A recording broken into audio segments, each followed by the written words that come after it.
Hello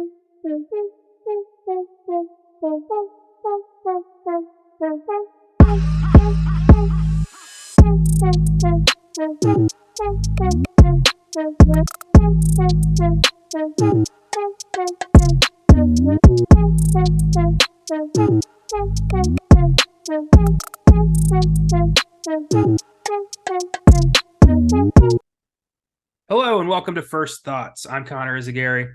I'm Caleb. And today we are discussing A24's latest future horror classic, Talk to Me. A terrifying ghost, demonic movie, whatever it may be, an Australian release, and a creepy as hell, very inventive horror film that puts a new spin on a tried and true formula and has already made its money back and is looking like a big success for them. I thought it was fantastic, creepy as hell. Yeah, I had been hearing buzz about this for a while because it played at one of the film festivals last year, and of course Sundance. Thank you. It played at Sundance, and of course that's when it started with this is the scary. I think it was predominantly being called the scariest film since Hereditary. I think is what I kept hearing from people. Hate when people do that. Yeah, just like when Hereditary came out, it's the scariest. I hope when Exorcist Believer comes out, they say it's the scariest film since The Exorcist, because that would make me laugh. Yeah, that would be fun. That would be funny. Even though low-key, not really excited for that one. I don't think it looks that amazing. I just had an image of 2018's Halloween, like the trailer, just saying like the scariest slasher since Halloween. It's like, yeah, I guess, probably. Hopefully, sure. We did this right. We'll find out, won't we? But that's when it starts. So, and what I was hearing from a lot of like reviewers, like Blaze Disgusting and other people that I trusted, was that this was, even if you take away the hype train, I don't like that hype train at all. Like I don't like listening to it. I tend to falling more in love with the most fucked up film, which is why I've watched watching a lot of fucked up films, looking at the sadness. But a lot of them were saying like, no, this is really, really good. This is a very good film. You haven't seen something like this before. It takes demonic possession and gives it a new spin finally, which thank you. Finally, you don't have to be the fucking Exorcist every time.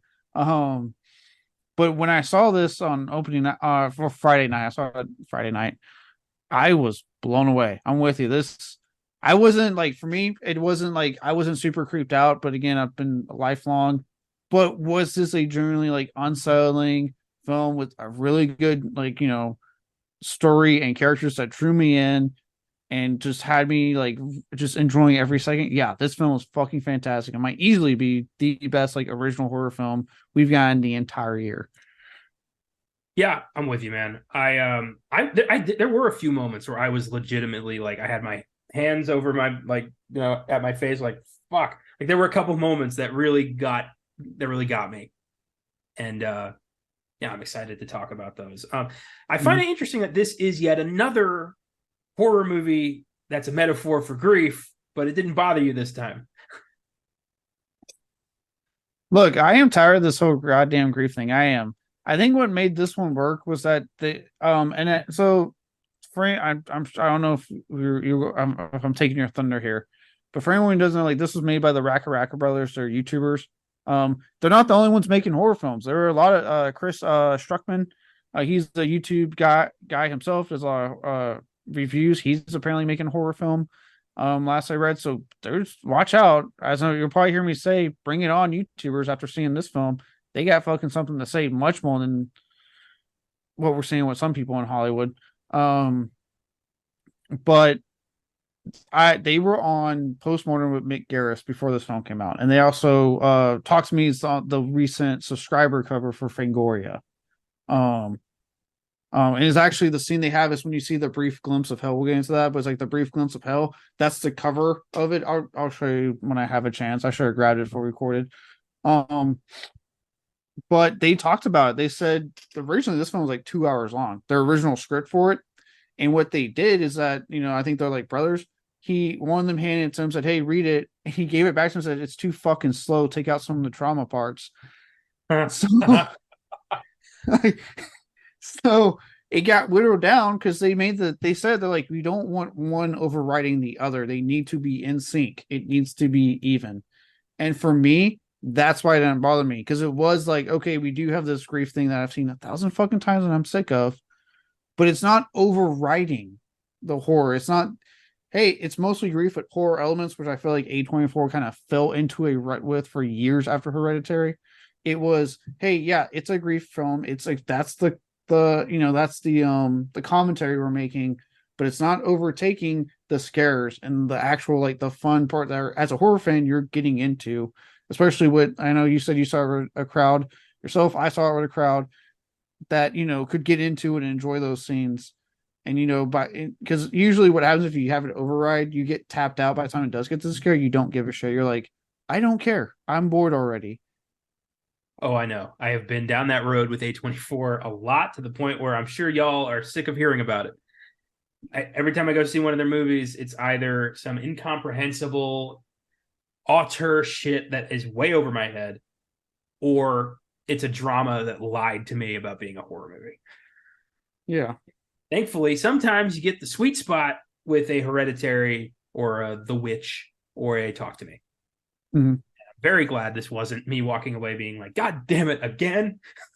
Yeah, no, I was right, because I was trepidatious for it. I was like, am I gonna be tricked? But when I heard them say that in that interview, like, hey, it's slow, take out some of this shit, I'm like, okay, we have guys that are like, yes, we want to give you a gripping story with characters and stuff like that, but we also want to scare this shit out of you when we have the chance. Sweet. And apparently their YouTube channel, from what I understand, is actually a horror-based YouTube channel. Not like what you see in this. Apparently they go a lot more gory with it, and I guess they have had controversy because of that with YouTube censorship, of course. But so it's not like these are guys that are just like, oh, we do YouTube, let's make a movie. No, they love horror films apparently themselves. They just had a different outlet to express it, and it finally they were able to get it out through this. Now they were able to make the switch. Well, I saw this at the Alamo Draft House on Slaughter Lane in Austin, my new draft house that I've been there like 10 times in the past 2 months. And their pre-show was these guys have vlogged the entire journey of the film. So like everything from like the screenwriting process to getting into Sundance, to going to Sundance, to getting feedback, to everything, to getting sold by to A24. So I got to see these guys' entire journey from page to screen and their YouTube stuff, and just see how committed these dudes were to making something creepy and scary and memorable. And I was just impressed the whole time. That's when I started, like, when I went to the theater, I was thinking, like, I really hope this doesn't suck. But then I saw that and I'm like, this is going to be something. These guys care. These guys wanted to make something awesome. And yeah, I'm glad they did that, because I'm glad I got to see, you don't really get to see that side of Hollywood, that side of the filmmaking process, where it's just some guys hoping they did something well. Yeah. And then getting feedback from people like Stephen King, who are like, horror icons these guys probably worship, telling them like, dude, way to go. I mean, that's got to be the most incredible feeling. Oh, absolutely. And they even said when this got sold, that was incredible, because apparently they said that they made the comment, and this is all from the interview. If anyone wants to check out Postmortem with Mick Garris, he interviews industry people. They made the comment that when they were selling the script originally, they got denied constantly by the bigger studios. Just boom, boom, boom, denied. They did get picked up. They actually did get picked up. I forget who the studio was. I don't know if they mentioned it or not. And they started to work on it, but they said all the notes they were getting back got to a point of like, our original vision, this isn't what we're not, our heart's not in this. It's taking away what we want to do with this. And they walked away. That did come up in the vlogs. They had a meeting with Atomic Monster, but I don't know if that's the studio who told them to change it. But I know like that came up, and A24 told them like, we love it as is. Don't do anything. Yeah. And that was a match made in heaven. Yeah, and that's where I was. Yeah, that's actually what I was leading to. They were so happy in the interview when they said like, they got the phone call saying, hey, A24 likes your script and wants to meet with you. And they were like, dude, we were prepared to have to sell them on this. A24 was selling why they should make the movie. They were like, it was so like they were like, we're so happy, but this is so weird. Like they're trying to sell us to hire us right now on our like why they're the best studio for this. And it's like I can't imagine how the must felt being sold by a studio like, no, we want you to work for us, and we don't want to change anything. So yeah, and that's actually one of the reasons they decided to film it in Australia, other than they're Australian, other than that. But also because since we're having so many issues with these American studios and their notes and them just not getting it, because in their words, the notes basically would have made it into a generic "you've seen this before" like it. Because they even said that like all it was notes going like this worked in this film, so do this. This worked in this film, so do that. And they're like, no, um, and so yeah, they said fuck it. And then once A24 grabbed them, they went, we're doing it independent with them. We're going to Australia. We're filming it there. And even then, some studios apparently like, you can't do that. No one wants to see an Australian film. They're like, yeah, they will. Isn't it weird that we are witnessing in real time the death of Hollywood? Yeah. Like the producers, have been interfering with that shit for decades, and now finally there's a way to tell them to fuck off and do it yourself. It's great, and it always works out better when you just let the guys who are making this movie make their fucking movie. Yeah, because it's amazing what happens when you sit there and instead of having any heart, you just look at your numbers, go like, people liked it in that movie, so do it with this movie. Well, no, people liked it in that movie because the director, and the writers who did it in that movie had the heart when they did it in that movie. You're just looking at it going, well, it works, so if we do it here, it'll work, right? Insidious made money. Just make Insidious. Yeah, like John Wick, like when all the clones came out, like, oh, well, it worked for John Wick. Well, yeah, because their heart was into it. Just because you do a carbon copy does not mean it'll be a fucking success. If you didn't give a shit. Most of the time, it's a failure because people are like, that was just ripping off John Wick. Like, we're not stupid. We can tell when you're fucking with us. Yeah, and I'm sure that was more the notes they had for that movie. I'm sure the studio was like, could you explain all these things more? Because I think they talked about that where like they thought about explaining the hand. They're like, no, essentially trust. They had this idea of like, well, we'll just trust the audience to, if we give them enough information, they can figure it out. And I did. Yeah, I did.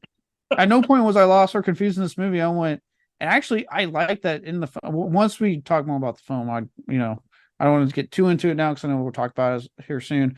But I like that the hand got like almost little to no explanation.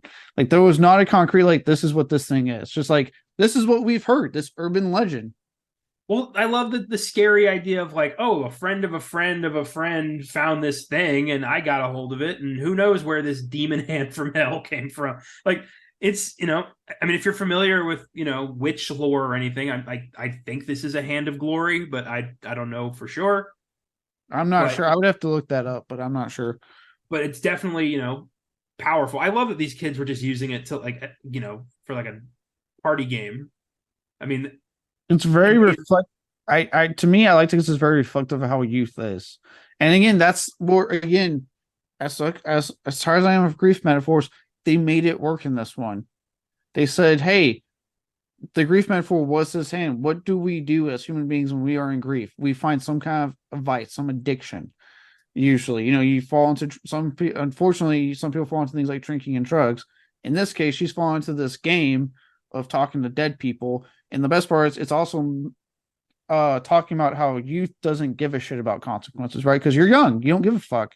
There's no like a normal dog be like, dude, don't fuck with that hand. Like, that's not a good thing to fuck with. Youth, it's a fucking game. Yeah. It's something to pull out during the party and have a good laugh and record it and be like, ha ha ha.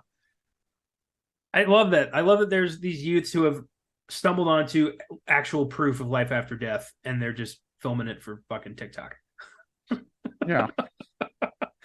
But yeah, it's it's this inventive new thing. Like, the concept is, it's new. It's different, and people responded to that.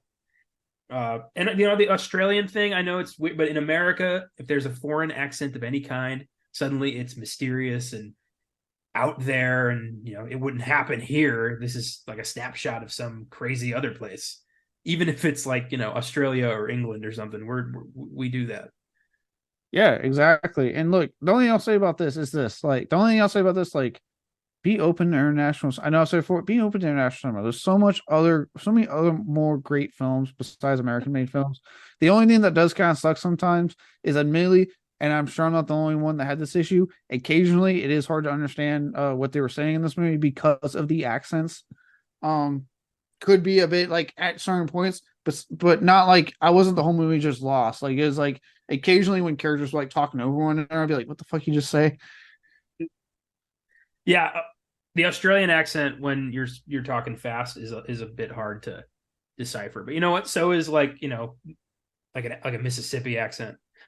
Yeah, exactly. But it doesn't deter me from the movie. No, it was you could follow this like with context clues. I'm sure when I get the Blu-ray and I can watch this with subtitles, I'll find some new stuff I liked about it. Or you just get a mate a lot in the subtitles. All right. Well, with that, let's get into the movie proper. So this thing opens with an out of nowhere violent fucking death. Dude. I do like how based off what I was told about their YouTube content, right? And what I'm aware of with their YouTube content. And the fact that they said don't expect that in this film, like this is a much different film. They found ways to still do stuff with from what I understand what they do with their content. And some of these kills are fucking graphic. Holy shit. Well, I love that the opening guy is like just looking for his brother, and then his brother like stabs him and then kills himself brutally. And then later you see the guy and you think, typically, in horror fashion, like, oh, this guy's going to be the guy who has the key to the hand and he's going to be able to fix everything. No, he's like, why'd you fucking do that, mate? Like, you shouldn't have fucked around with that. And then just, we never see the guy again. Yeah, he's just I like, love no, it. it's not my problem. Yeah, I love for once it's not going to be the exposition of American. I'm sure an American note said on there to be, and they went, no, he's going to tell him to fuck off and get it and then leave. You hire Chris Hemsworth and you have him explain what this is and where this is going to go, and then they'll pop up at the end and tell you to get out, but it's much too late. But no, I really liked this opening. Was great. I was hooked immediately from like the one shot tracking I noticed they were doing. Like the camera never really broke away, just followed him the whole time, looking for his brother. I love him just asking random people like, "Hey, have you seen?" I think his name was Duckett or something like that. Duckett, yeah, Duckett. And everyone's like, "It's a party," so everyone's like, "I don't fucking even know who that is." Probably asking for the one you invited to begin with. And then I love when he's like trying to break down the door. He's like, "Don't break down the fucking door. My mom's going to get pissed." I love the cinematography. Yeah, it's not, it's very thought out. Like you can tell that they constructed every bit of this film. Sometimes sound design. So what I like about that scene, it's not the only time it is. You hear, if you pay attention, you hear the knife getting pulled in the background. You do not see it. You don't. You just hear the as the knife's getting pulled out of the. I'm sure like a knife holder or something. And then the next thing you know, that's when you hear like the crowd go, "Oh shit, he has a knife," and then that's when you turn on, all of a sudden, boom, it stabs. Like the sound design is some of the best I've witnessed. And again, doing what I would like, trying things out different with it than like when I went to go see Insidious, and it's the same sound design American films, horror films have used for decades. Stop the music. Okay, ramp it up, ramp it up, ramp it up. Boom. Like, okay, wow, cool. Woo. This like that was a much more effective scare scene right off the bat because you like I said you just have the moment where he breaks away again because it's all one shot. He breaks away to be like, why are you taking the fucking pictures? You fuckers.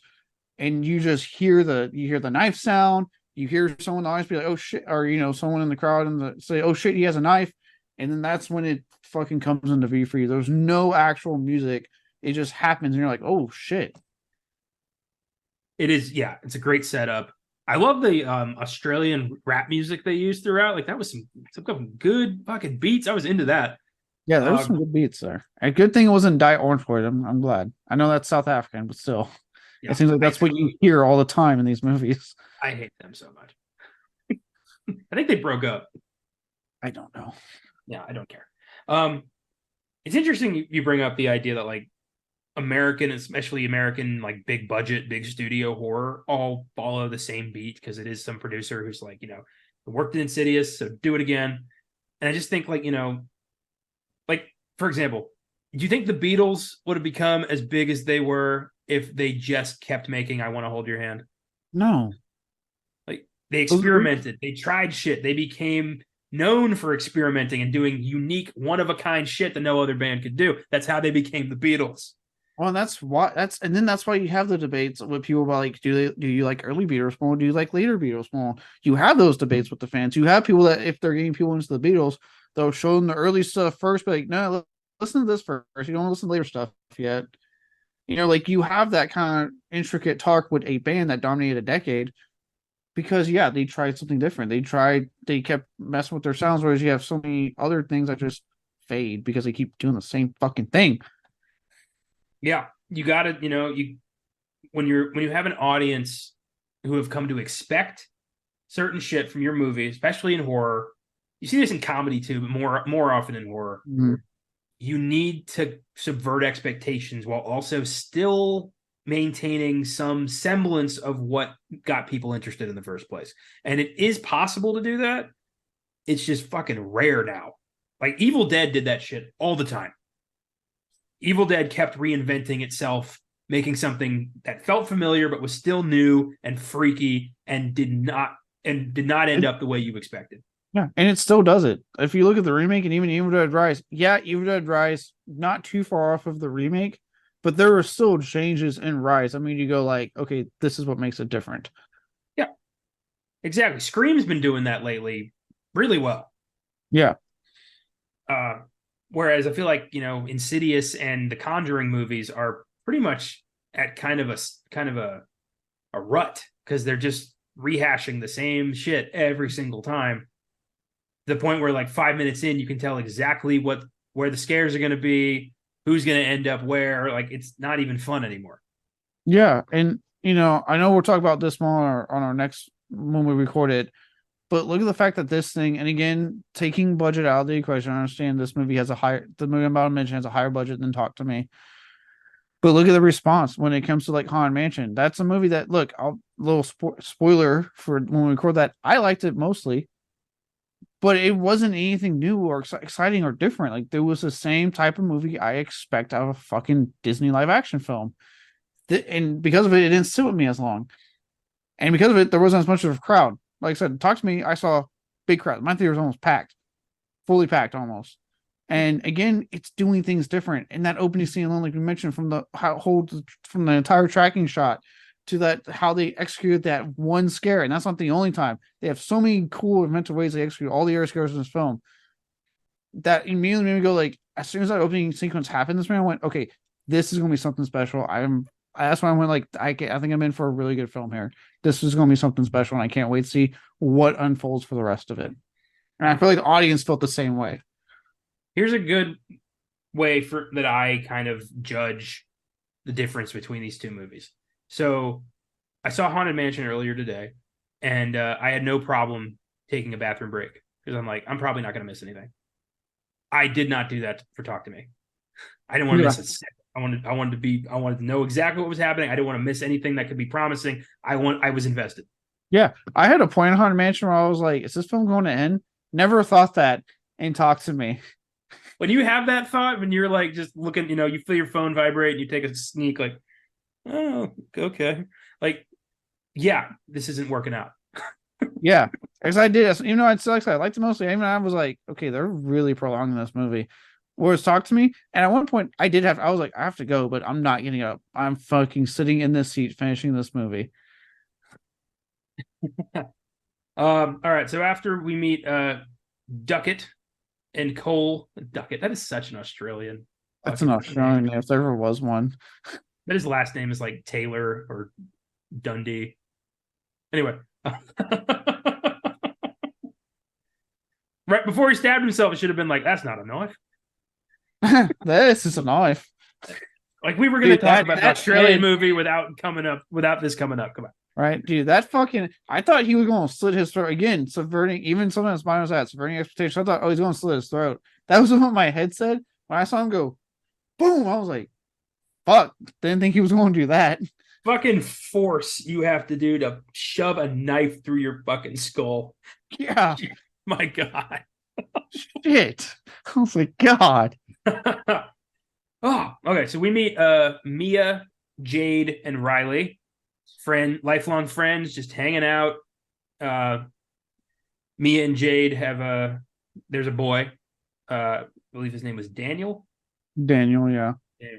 And he's just, Jesus, man, just this like super, you know, he's as white bread as you can get. Yeah. Hasn't even kissed Jade yet, but he once held hands with Mia, and there's this like they're both in love with him. And Yeah, he just wants to be friends with everybody. he's a good guy in a very weird situation. Yeah. Mia, I think, is like taking this a little hard, like a little too far. Like, hey, we held hands once, so you were my boyfriend. And he's like, I don't know if that's how it works, Mia, but he's trying really hard not to say that. Mia had moments that we'll get into, especially when we get into what I think is like the key, the big like the turning point scene. I'm sure you know what I'm hinting at. I don't want to talk about just yet until we get to it. But like had some moments where I'm like, Mia, you're being an asshole. Stop it. You're dumb right now. I like her as a character overall. She was a great and look, Sophia Wilde, I believe is Sophie Wilde.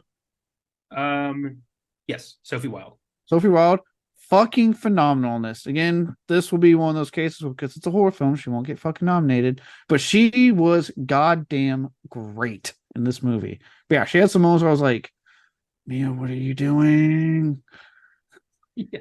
Well, I mean, it's been a couple years since her mom had an accident or suicided. It's kind of vague over how like what happened there. I got the idea it was a suicide. That the note was real. The ghosts were fucking with her. But didn't it come up that like there were claw marks on the door, like she was trying to get out? Well, it could have been like she had doubts. Because you remember she ingested a bunch of sleeping pills. Those things make you weak. Yeah. Because they're sleeping pills. They're meant to put your ass to sleep. So you're not going to be able to do a whole lot. I guess it was just like it was the ghostly suicide note that had me thinking like, oh, are they fucking with her?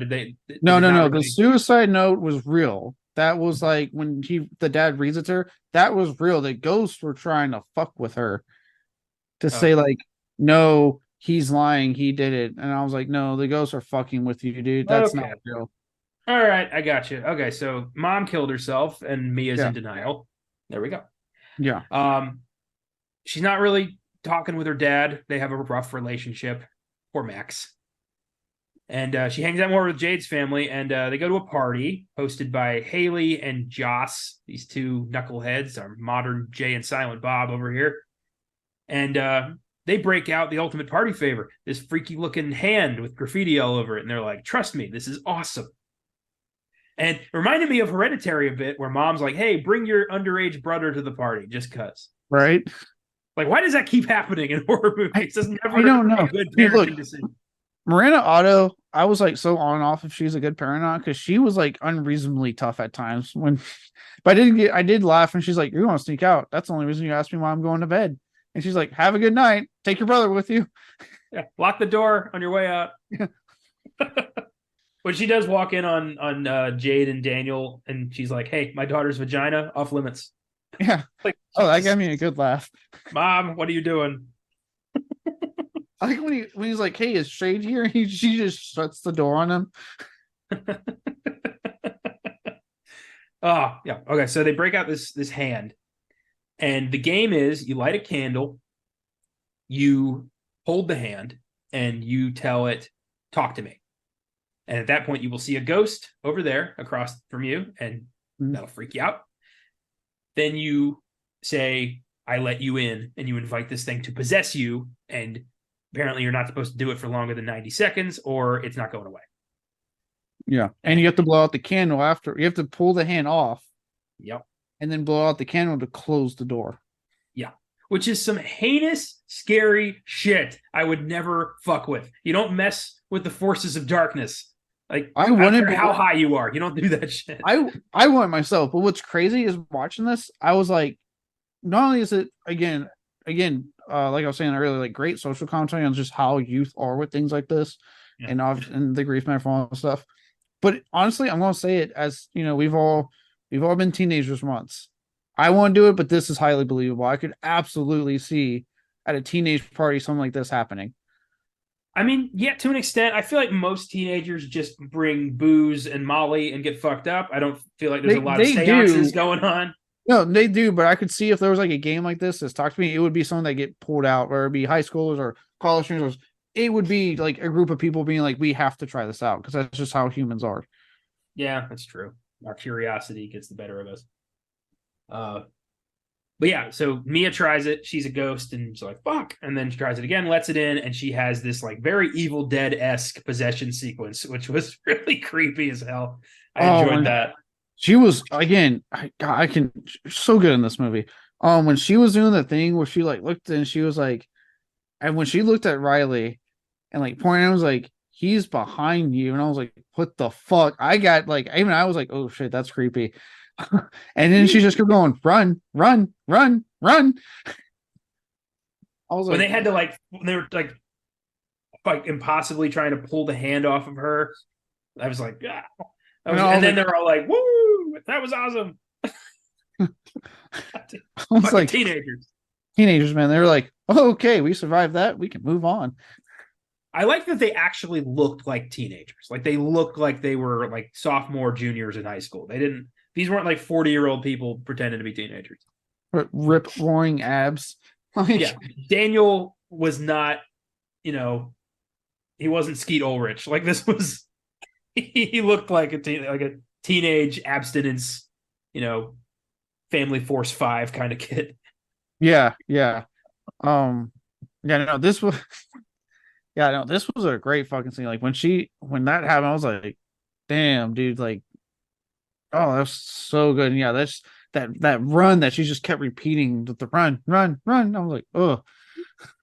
And then that freaks out Riley, who's like, 12, 13. And later on that night, he tries to be like, hey, I love when he's trying not to tell his sister, like, I'm scared. Can I sleep in your room? And he's just like, whatever, like, I mean, I'm up, you're up. Do you want to like hang out? And she's like, fuck off. Yeah. I like how she knows that she's holding a pillow and blanket. So she's like, I didn't like when he hits her with the pillow earlier because she didn't pick him up. I liked when he like walks out and she's like, shut the door. And he keeps walking down the hallway. She's like, shut the fucking door. And then you just hear her like angrily slam her own door. Yeah. Like as Riley's walking away. That made me laugh. Oh, yeah. I was like, God. Talk about siblings. I did like when, and then like when he gets in the bed with Sophie, because she takes him, and you can tell there's like he almost views her as like a secondary sister. That's how close they are. Dude, that scene when he's like watching YouTube video, it's revealed he's asleep, and you think Mia is the one taking his shit off him. And all of a sudden, that fucking hand comes out and like touches his face. Oh God! Oh, they wanted him. He was ripe. So they decided to have another party. Yeah, they were after his ass. They were not physically, but like spiritually. Yeah, this was all about him. Well, you said that he was ripe. Jesus. Ripe for the picking. Yeah. Yeah. Yeah. That's the best way to describe that. Yeah. And again, what I like about that scene, other than like the jump scares they would do when they would see the ghost, what I like is that and we'll get to it in a minute, you only saw the ghost that Mia saw. I love that they did that. You did not see it every single time. Just what she was seeing. I like how, again, that scene when the hand comes out. Again, if this was an American production, the hand wouldn't have been slow. It would have just fucking shot out, and then there'd been a big fucking sting, and the cheap, no music. The hand just comes. The scene lets you, as the audience, get legitimately creeped out. Less is more. Subtlety is always scarier than just throwing something at you. Whenever you could, like, it's not enough to jump. You have to be scared, and that's a gradual process. It's not going to happen all at once. It's building up of a lot of different moments where you just feel uneasy. Something bad's going to happen. You don't know when the other shoe's going to drop, and when it does, you have that reaction, and it's worth it. Mm-hmm. And not enough horror movies do that anymore. No, and actually, it's funny because there was a hand scene in Insidious, the Red Door, the recent one, where you see it in the trailer where he's like doing the drawing and the hand comes out, And sure enough, it's exactly how you described. He's doing the trying, the music's picking up, and you're like, oh, this is a tense scene. Something's going to happen. And all of a sudden, you, out of fucking nowhere, hand just real quick, jumps and grabs his arm, and the music stings. And yeah, I jumped because it was fucking loud. Like, even I was like, Jesus Christ, turn the shit down. But I wasn't like legitimately scared. You know what I mean? I jumped because of the noise, not because I was like, oh God. I was like, oh. If you're scared by something and if somebody screams in your fucking ear, you're going to have the same reaction. Yeah. Whereas, again, in watching this, like you talk about, it's a moment that got built up, right? Again, it's just flawless execution. It starts when it cuts to the house at night and it's raining. And you have that one moment when he's walking the hall and he turns around because he hears something. So you are primed immediately, like, oh shit, something's going to happen. Like he hears something. I heard it. The audience around me is like getting into the scene that, to the point that we get to that whole scene with his sister and then he goes downstairs. He has to talk with Mia. And again, that hand, no music, it just comes into frame. And then because you quickly realize, oh shit, that's the hand taking the shit off his AirPod and his phone out, and it's now touching him. Because they did that, so no music. Guess what? I still got the same. I was so creeped out. The audience had the same reaction. The whole audience was. You could hear a crowd of people going, no, no, no, no, no, no. Like people were responding because they were creeped out, not because it was a huge fucking sting to tell them now you need to be scared. Yeah. It's and it doesn't tell you any of that either. It all relies on you paying attention and noticing little moments and putting them together yourself. And I really respect that. Yes. Too many movies, especially blockbusters, are just spoon fed to us like, fucking like we're the Gerber baby. It's so frustrating. It's annoying. Yeah. Like today, Haunted Mansion. There's so many of like, we gotta do this because this is what'll happen if we do that. It's like, just show us. We know that. Just do it. Just do it. I know. That can shave up some of this runtime, actually. But more on that on our next First Thoughts. Yeah. So they decide to have another seance because this shit's like crack. Mm-hmm. And they have, everybody has a ride. Daniel makes out with the dog. Dude, my audience was losing it when this scene happened because it took me a minute to realize what's going on. And I was like, oh, this is an aggressively horny spirit. And yeah, when the dog, I was like, oh God. What I love about this is like they don't make this scary. They make it so playful. It's like the kids are having fun right now, right? You even got them recording and laughing about it. Yeah. Well, yeah. I mean, because it's not going to be, not every spirit is malevolent. Some of them are just horny or, stupid. like people, not everyone who dies is evil. Some people who die are just fucking morons. Yeah. So they all have they all go through it and they're all like, "Woo, this is great." And Riley wants to do it. And Jade's like, "Absolutely not. You're a child." And Riley's like, "Why are you such a bitch?" Oh yeah. I was like, shit. But this is why I disagree. This is what I'm talking about, where this was a moment where I was like, Mia, stop, shut the fuck up. You're wrong. The moment she's like, oh, just let him have a shot. I'm like, Mia, no. I was like, you guys shouldn't already be messing with it. Like, don't encourage the even younger kid to mess with it. Yeah, but I don't blame her for what happened. Because ultimately, like, she's not his mom. She doesn't have, she doesn't tell him what to do. Everyone there could have stopped this. Oh yeah, when they said it's 50 seconds and she's like, no, I'm like, no, bitch. I would have gone and been like, hey, we agreed, and pull that fucking hand off. Yeah. I mean, I wouldn't be in this situation anyway, but I also, if I was in it, I would really actively be trying to stop a child from communicating with the dead. Yeah, like I said, I see your point, but to me, like she shouldn't have encouraged him after her sister. She should have backed the sister up.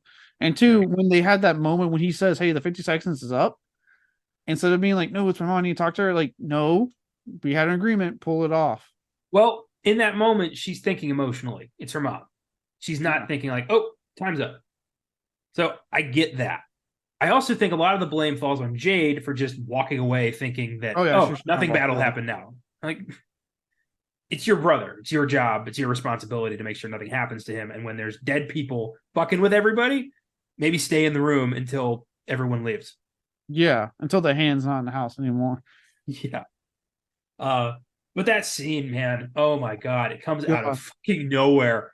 dude. It's first up, Mia's mom, Ray or Rhea, uh, possesses Riley and is very sad and says, sorry I killed myself. I hope you're doing good. To paraphrase. You think that really was her mom, or this was all fuckery? I think it was all fuckery. I Yeah, think, probably. yeah, I think it was something taking on the appearance of her mom. Ugh. That's why you don't fuck around with this stuff. You're never gonna get the spirit you want to talk to. You're gonna get some nightmare who knows what you want and tries to convince you to let it in. Always. Yeah. It's never grandma. It's always some freaking demon wearing grandma. Yeah. Even like I've first said before, I am a believer in the paranormal. Even the real life stories I've heard of people like fucking Ouija boards, things like that. Like they have the same stories where like something bad tells them, oh yeah, it's just this deceased loved one that you wanted to talk to. Next thing you know, no, it's not. It's something that knew that and did that to get the fuck in. See, I nearly bought a Ouija board at a flea market. How dare you? Almost. I was this close. The lady wouldn't take 10. She wanted 20. That lady's greed saved my life. Yeah, I'm glad. But yeah, so this thing possesses Riley, and it's like, hey Mia, it's your mother. And it used actually, it makes sense. It used that to get past the time limit. Yeah. And once the time's up and it's got Riley, it beats the hell out of him so aggressively, so horribly, breaks his fucking face. And trying to take his eye out. Oh my god. Dude. Oh, and dude, the sound effects during this scene, holy shit, were awesome. The bang, the crunch of his bones breaking. Oh, and then when Jade just like reaches out and like stops that last one that would have killed him. Mm-hmm. Oh my god. Oh, dude, when that thing, you see the chair just fly back into the damn window and he just starts banging him against that thing. I was like, oh my god. And yeah, her hand gets there just in time. Holy shit. This was a scene. I was taken aback with it. I was like, holy fuck. That's how you do a scene. That's how you hooked me in right there. My god. And then they go to the hospital. Jade has to call mom and say that party's over. Yeah. And what the hell do you explain that to the cops, to the hospital, to mom? Like, there's no drugs in his system. He just, like, on camera, flipped the fuck out and tried to kill himself in the most horrific, aggressive way. Dude, and I don't know about your audience. My audience had a hell of a reaction to this scene. Like, people were vocal during this scene. There weren't people are at the draft house. People really do respect the shut the fuck up rule, which I do like. But there wasn't any reaction to that. It was more just like absolute stillness. Like everyone was just freaked. Yeah. Yeah, it's at the semi, and I usually, and I don't mind it when it's like the scene dictates it, but I had a nice rowdy audience, which actually for the most part, like for this scene, helped it even more. The scene's already great, but it worked even more because people were like literally, I heard somebody like, "What the fuck?" and holy shits, dude! Like everyone just losing their mind the moment, like especially when you're trying to take his eyeball, and people were just being like, "No, don't!" And like, dude, when they go to the hospital and you see his like wound, like what the aftermath. And like he's got one eye just like bloodshot red, the other one is completely swollen up, and he just looks dead.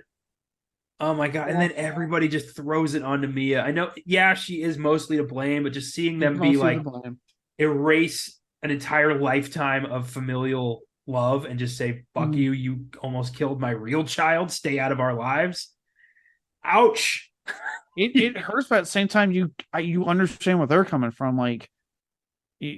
You get especially the mom, you understand, like, yes, it's a lot, but you understand because she's away and gets told like, hey, your son is like near death because of whatever the fuck was going on at your house while you were gone. Here's the thing though, Jade knows what happened. She knows the dead got into him and caused this. Mom just automatically assumes Mia got her son fucked up on something. Yeah. And that's not nice. That part's fucked up. I get like a lot of like the mom being angry. And because I mean, that no parent wants that fucking phone call. No, yeah, your kid got possessed by demons and beat the shit out of himself. Yeah, that's a rough call. Yeah, well, minus the demons part. I know what you meant, but I'm just picturing like that exact phone call. That's what I would say. So check this out. You are Now, not going to believe what happened tonight. I don't believe what. Oh my god. Did you catch? Because I remember in this, and I love this about the film. If you pay attention to the scene when Mia's walking away after like he beats himself, because remember they say you have to blow out the candle to close the door. If you pay attention in the background, the candle is still lit because understandably they're worried about him. Well, I'm glad that they didn't linger on a lit candle. I love that they just left that because I am thinking the whole time, like, did someone blow out that candle? Like, yeah, I was thinking that whole time. Yeah, the whole time. And again, American film or American would be like, we need a lingering shot at the candle to make sure they know the candle is still lit. And it's like, no, we don't. All you had to do was that scene, like I said, where she's walking, and if you look behind you, the candle is there, still lit. It's there. It's in the shot still, but the scene is so mostly, it's there for you to go, oh shit, they didn't blow it out. But at the same time, you get it because if you're in that moment, if you're the one that cares about, no, you just saw someone almost fucking die. Like you're now trying to call the cops, call ambulance, and take care of that. Yeah, it is. I'm glad they didn't have that moment of just like, hey, you see that? Remember that? They didn't do it. It's gonna get spooky up in here. Yeah, it reminds me of like in Hot Tub Time Machine when Craig Robinson's like, it must be some kind of hot tub time machine, and then looks right at the camera. Whenever I get spoon fed something in a movie, I always think of that scene. Oh yeah. But yeah, Mia spirals, is understandably pretty freaked, feels bad, but also really wants to do it again because she wants to talk to mom. Yeah. In all the confusion, she took the hand. And yeah, just holding on to it. She has that weird night with Daniel where she's like, I don't want to be alone. And Daniel's like, okay. My audience, again, absolutely losing their shit because you get the scene where you hear something, you're like, oh fuck, something's in the room with her. Oh shit.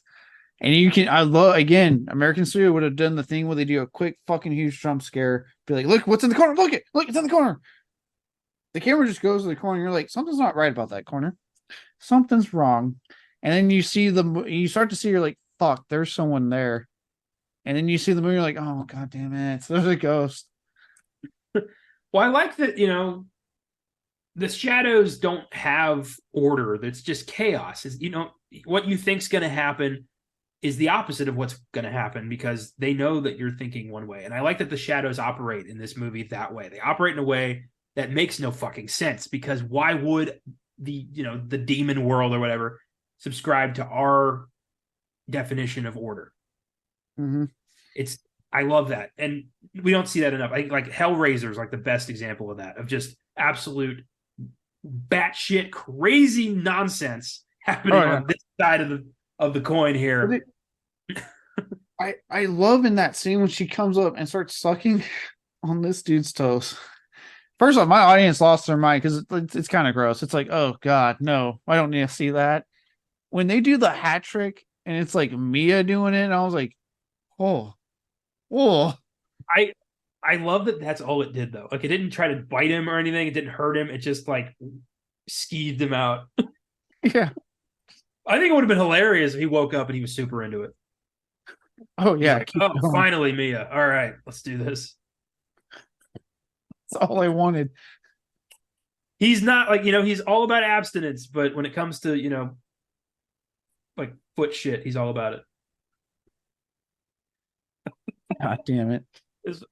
No teenager is that white bread and dedicated to Jesus. Nobody. I haven't met one. But I mean, hey, because of it gave us this great scene. So I love that it comes up later and he's like, when I was sleeping with Mia, I woke up and she was sucking my toes. And it's like, the fuck you mean sleeping with Mia? He just casually dropped that. She's like, what? Not even the sucking toes part freaked her out. Just you're sleeping with me. I would have been like, wait, whoa. we are not rolling past sucking toes here. What the fuck are we talking about? That other friend said that, like, what do you mean sucked your toes? Oh, dude, that got such a huge laugh out of my eye when he did that. Mine too. What do you mean? Oh yeah, she's like, what do you mean you slept with me? What do you mean you sucked his toes? Oh, yeah. So yeah, let's jump around a bit now. So Riley's second relapse when he starts trying to kill himself at the hospital, and everyone's like, Jesus, what do we do? It was terrifying. Dude, again, the sound effects when he's hitting the fucking thing with his head, like, oh, and then he licks the blood. I'm like, oh, dude, what is this spirit? Like, Jesus Christ. Oh, yeah. That kid's performance, well done. My God, the guy who played Riley, his name was Joe Bird. That is a fantastic name. Joe Bird. Joe Bird. He's great in this too. He has a bright future ahead of him. If he continues acting, of course, I can't speak on behalf of what he's doing with his personal life. So Mia tried, like, at some point she figures out, like, when she goes to talk to Duckett, and he's like, I don't know, you got to put it back or something like that. Yeah. And she decides, like, if she can somehow use the hand to connect with Riley, and she does some kind of like loophole thing with another ghost who's like, I know where he is, I can show you what's going on. Oh, dude. And we get what might be the scariest depiction of hell in film history. It's only a few seconds, but it is so fucking effective. Dude, that did not, I still have that stuck in my head. Like, I mean, a lot of this film's still in my head, but that, holy shit. I was not ready when they did that, and she's like, yeah, she does the thing where, like, you know, she tries saying talk to him to do, and they try closing the door, doesn't work because he's fucking out for the count right now. And then she does the talk to me herself, and yeah, the little spirit goes there, and she's like, I can show you. And then the spirit girl says it, let her in, and you just see it happen. And all of a sudden, you get the quickest glimpse of, like, all these horrific fucking ghosts and shit stuck in hell. Just looks like they're just picking apart and feasting on this kid in hell. And I was like, oh God, oh my God. But it makes so much sense. Like, that would be hell. Just endless, pure agony of a nightmare in darkness. Just fear and pain and rage nonstop. You don't die. You don't go to sleep. You just don't stop hurting. Like, yeah. That's hell.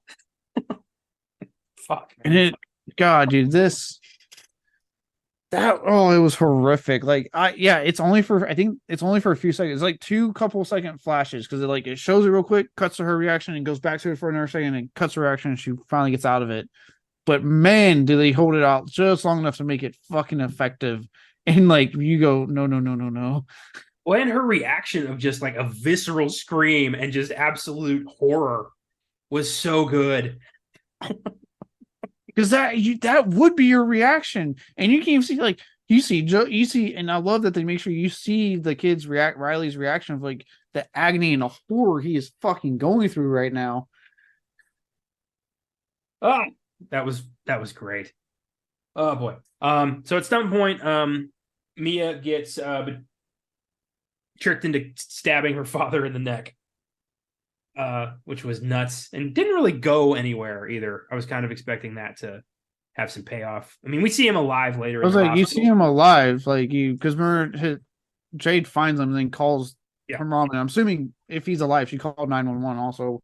If whatever they use in Australia, I don't know if they use 911. I think it might be 999, like England, but I'm not sure about that. I'm not sure. Yeah, they're equivalent of 911. But it did seem like out of nowhere, and then, like, she didn't seem that broken up about it. Like, she really doesn't have much of a relationship with her father. No, well, because remember in the time when it happened, like, she had it, and then it was like, I have to do this to save. It was like she was almost just constantly driven. And remember, she was still on the assumption that she was believing what the ghosts were saying was that somehow her dad was involved with it. That's probably why she also reacted the way she did too. Well, she comes to the conclusion that the only way to save Riley is to kill him, basically, and let him out of his misery. So she goes to the hospital, and Miranda Otto's there, and like, hey, sorry, I hurt you so bad with the words there, and she can't stab the kid, so she decides to roll him into traffic. I know. I saw. I was like, that is the worst thing you could have picked. Why is it in horror films they pick like the worst way to put someone on their misery? Always go back to the remake of Chainsaw Massacre when the guy's on the hook and he's like, "Kill me," and she aims at the worst part of his stomach, which just is a more slow, agonizing death. Yeah, I don't get that either. There was do you remember there was an early South Park episode where the kids had shop class for the first time, and like there was that guy, like their shop teacher was this like lovelorn angry dude who decides to kill himself with the bandsaw, and he lays on the conveyor belt, and he's like, what the hell was I thinking? And he gets up and he turns around and lays back head first, and he's like, that would have hurt like hell. Anyway, yeah, why didn't she just grab a pillow and just end it that way? I don't know. I mean, ultimately, what we saw, I'm glad she didn't. I'm actually thought the ending they went with was like, holy shit. Because the spirits were fucking with her. There's no way to save, that's not how you save Riley. That's how you doom Riley. Yeah, because I was like, there's no way that fixes it. Like, they're trying to keep him down. The spirits want him. Because remember that, and I love that, like, in the end, like you said, it was all set up when she looked in the very game, she was like, he's behind you, run. Like, that was almost her way of saying, like, whatever's in this room with me wants you, kid, and you need to fucking get out of here. We never really see the entity that like inspires all this. We don't know why this is happening. We don't know who did this. Well, you see him in the hospital bed when she talks to him, remember? Yeah, like the old lady looking thing. Yeah. I'm pretty sure that was it. True. Oh yeah, we do see, but like why? Like who was that? Oh, I didn't really give a shit. I don't give a shit. But I love that we don't get that. It's just this idea of like evil just begets evil. Evil's gonna evil, and there's no rhyme or reason behind it. If it can fuck with a child, it's gonna. Yeah, if it sees someone that they can take, it's gonna go for it. It's gonna take its chance. But then like Mia, Jade figures out what's going on, runs after them. Mia's about to push the kid, and Jade pushes Mia. And Mia wakes up in traffic, middle of traffic, kind of like, that hurt. And then she wakes up in the hospital, and I love the slow reveal of what really happened. Yes. Dad's walking away. No one will speak to her. Riley's all healed up. Time's moving really fast. And then she ends up as the ghost on the other end of a talk to me.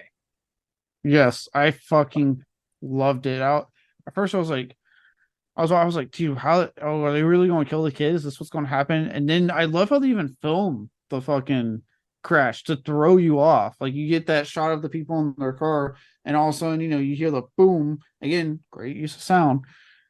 Again, hey, something they can get nominated for that would actually make sense at the Oscars, huh? But it's a horror film. Precedent. There's lots of precedent, but here we are. So why it's a horror film? Why would they nominate it?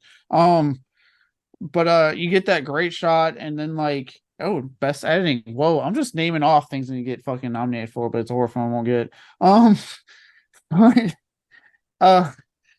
You get that, and then you're like, oh shit, did she do it? Like, oh shit, and then you finally get a shot of it's Mia, and you think for a minute, you actually think, oh, she did it.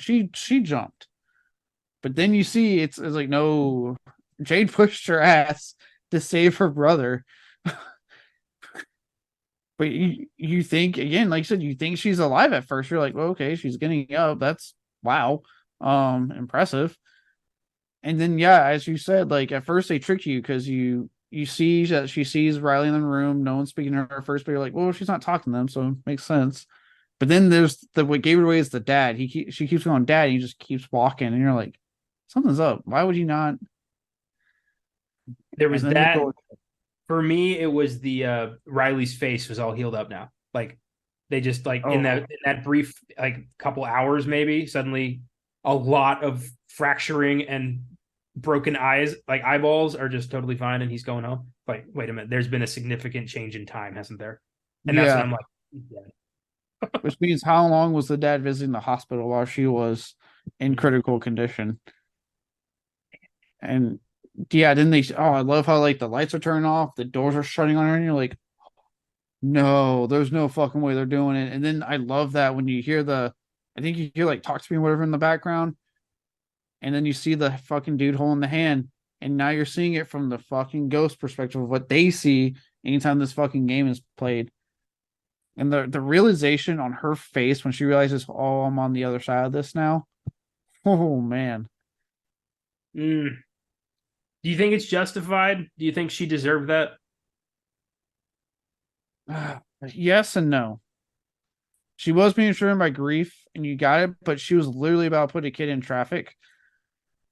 And Yeah, but because she believed that this was the only way she could save him. It yeah, wasn't believed malicious. yes, but with no actual backup. And if you really think about it, why would a spirit that's lied to you so far very well could be playing as your dead mom, tricked you into stabbing your dad? Why would it be telling the truth about how to save this kid?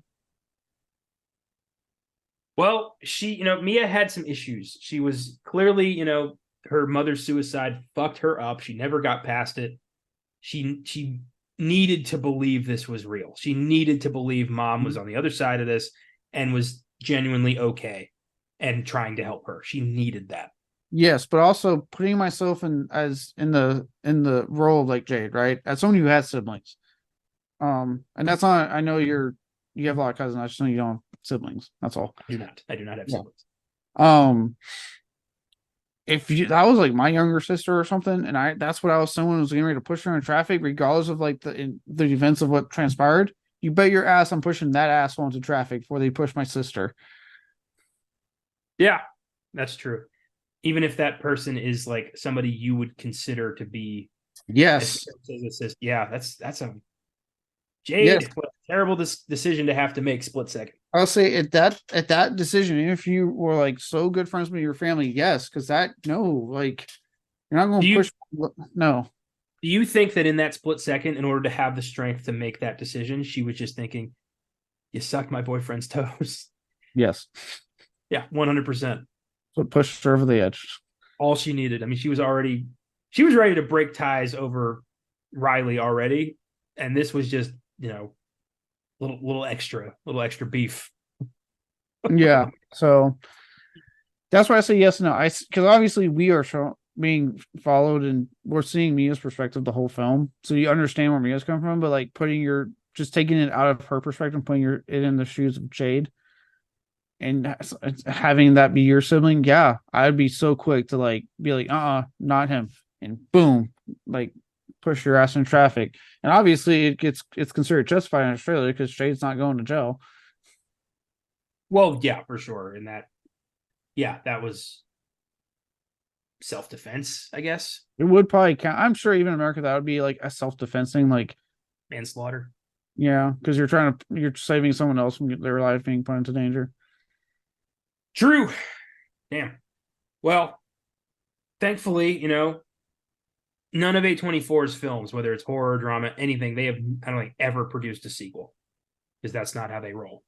These are one offs, self contained, individual things. So it's going to be its own thing forever. And it is, it's got a wide release. It's available to see in theaters. Go see it. It's a 3.5 out of 5 stars for me. What did you have it as? Right now I have it as 4. This could easily go to 4.5. I walked away really impressed with this film. For everyone that's begging and always bugging about original fucking horror films, especially with what's going on in Hollywood right now, and we're about to get a trout of content here soon. Go support this. Go see this in theaters. This is original. This is awesome. This is, again, one of my most hated subgenres, the possession film. I fucking don't enjoy it because it's only copying The Exorcist. All the films I've seen since no, even the new Exorcist, I don't really think looks amazing. This is what happens when you actually give a shit and have people that have care for it and want to do something different with it and give you something fun and exciting with it. Absolutely go check this film out. It is awesome. Yep, damn right. A24, keep doing this. Stop fucking with us. Give us more straightforward original horror and not just, I don't want another Men or Beau is Afraid or I can't do it anymore. I haven't sat through Beau is Afraid because it's 3 hours of a film that, based off the trailer and what I've heard, I don't know if it's really for me. It's not at all. No. Well, with that, we'll be back with Haunted Mansion probably tomorrow. So go check that out as well. This was fun. We'll have stuff for you this week. Take it easy.